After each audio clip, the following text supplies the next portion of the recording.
اعوذ باللہ من الشیطان الرجیم پناہ مانگتا ہوں میں اللہ کی شیطان مردود سے۔ واتل عليهم نبأ نوح إذ قال لقومه يا قوم إن كان كبر عليكم مقامي وتذكيري بآيات الله فعلى الله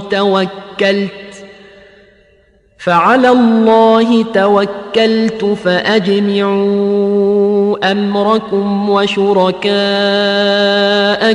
ثم لا يكن أمركم عليكم غمة ثم قضوا إلي ولا تنظرون۔ اور ان کو نوح کا قصہ پڑھ کر سنا دو جب انہوں نے اپنی قوم سے کہا کہ اے قوم،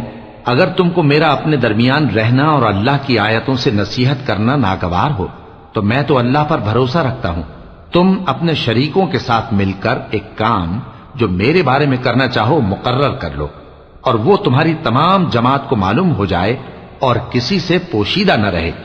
پھر وہ کام میرے خلاف کر گزرو اور مجھے مہلت نہ دو۔ فَإِن تَوَلَّيْتُمْ فَمَا سَأَلْتُكُم مِّنْ أَجْرٍ إِنْ أَجْرِيَ إِلَّا عَلَى اللَّهِ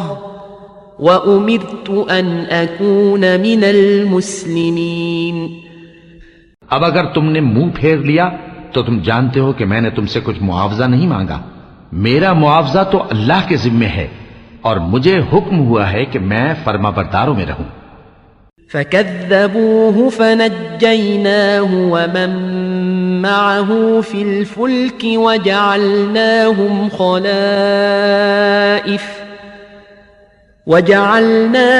خَلَائِفَ وَأَغْرَقْنَا الَّذِينَ كَذَّبُوا بِآيَاتِنَا فَانظُرْ كَيْفَ كَانَ عَاقِبَةُ الْمُنذَرِينَ۔ پھر ان لوگوں نے ان کی تکذیب کی تو ہم نے ان کو اور جو لوگ ان کے ساتھ کشتی میں سوار تھے سب کو طوفان سے بچا لیا اور انہیں زمین میں خلیفہ بنا دیا،